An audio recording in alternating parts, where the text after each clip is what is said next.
Guys দেখো আমরা কোথায় আছি, ও বিচের মধ্যে। ও ইটস এনজয়মেন্ট টাইম।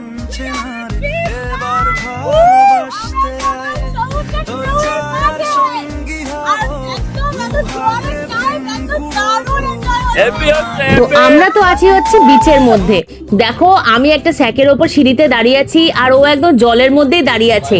আর এখন হচ্ছে জন্মদিনের সকালের রিচুয়ালস, এই হচ্ছে সেই স্পেশাল ডে যেটা আমরা সেলিব্রেশন করতে এসেছি। আর সকালবেলায় এখানে এখন আমরা স্নান টান করে উঠে সবাই মিলে এখন আশীর্বাদ পর্ব চলছে। বাবা এখানে 5 রকম মিষ্টি, সাথে ওখানে গিয়ে বাবা তাজপুর রিসর্টে গিয়ে আমার জন্য পায়েস বানিয়েছে। তো এখানে পায়েস, 5 রকম মিষ্টি, ধান দুব্বো তো ওখানে পাওয়া যায়নি, তো সেই জন্য আশীর্বাদ চলছে। তো সবাই মিলে আমরা সেজে গুজে আছি একদম। আর তার সাথে সাথে এই তো সবাই মিলে মজা আনন্দ। এই দেখো ও আছে, মা আছে একদম সানগ্লাস পরে টোরে, বাবা তো সানগ্লাস পরেই আশীর্বাদ করছে, তার সাথে একটু আশীর্বাদও দিয়ে দিল, হাতেও আশীর্বাদ দিয়ে দিল আমাকে। আর এরপর মা আশীর্বাদ করবে। এছাড়াও সন্ধেবেলার তো প্রোগ্রাম তো আছেই। আর তার সাথে এই দেখো আমাকে এখন পায়েস খাইয়ে দিচ্ছে, জল খাইয়ে দিল, এবার মা আশীর্বাদ করছে, এবার মাথাটা হামি খেয়ে দিল, দিয়ে এবার মাকে প্রণাম করে নিলাম আমি। আর এখানে সবাই মিলে আমরা এই দেখো মা এখন 5 রকম মিষ্টি খাইয়ে দিচ্ছে। আর ওকে দেখো কি সুন্দর, এখানে সবাই আমরা বসে গল্প করছি। আর একদম সমুদ্রের সামনে যেহেতু আমাদের রিসর্টটা, সেই জন্য একদম সব কিছু সেলিব্রেশনটাও হচ্ছে আমাদের সমুদ্রের একদম সামনে।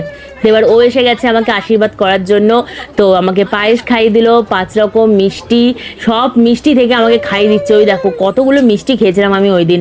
তো ওই দেখো ও মিষ্টি খাইয়ে দিচ্ছে, দিয়ে দেখো আমি ওকে প্রণাম করে নিলাম, আমাকে আশীর্বাদ করে নিল, দিয়ে তারপর আমিও ওকে একটুখানি পায়েস খাইয়ে দিচ্ছি টেস্ট করার জন্য, দেখো কেমন লাগছে।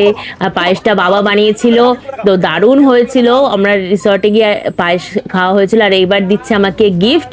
আর গিফটে দেখতেই পাচ্ছ একদম রয়েছে হচ্ছে পলা বাঁধানো আমার জন্য, তো সেই গিফটটাও আমাকে বার্থডেতে দিয়েছে। আর সাথে এখানে বাবা মা সবাই তো রয়েছেই।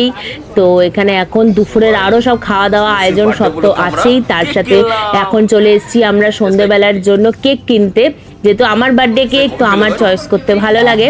তো এখানে ও দেখো কত ধরনের কেক রয়েছে। মিয়ামোড়েতে চলে এসেছি, এটা হচ্ছে তাজপুর থেকে একটু এগিয়ে শঙ্করপুরের কাছে একটা মিয়ামোড়ে আছে, সেখানে গিয়ে আমরা সব কেক কেনার জন্য চলে এসেছি।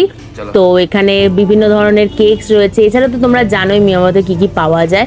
তো সব কিছু এখানে কেক টেক কেনা হলো, বেলুন টেলুন কেনা হলো। এছাড়াও সমস্ত সেলিব্রেশনের জিনিসপত্র এখান থেকে কেনাকাটি করে দেন আমরা হোটেলসে যাব, গিয়ে ওখানে বাবা আর ও সব মিলে মানে সাজানো হবে, সেলিব্রেশন করা হবে, দিয়ে রাতে ডিনার রয়েছে, সব কিছু হবে কিন্তু আমাদের একদম সমুদ্রের সামনে। তো তার জন্য দেখতে থাকো।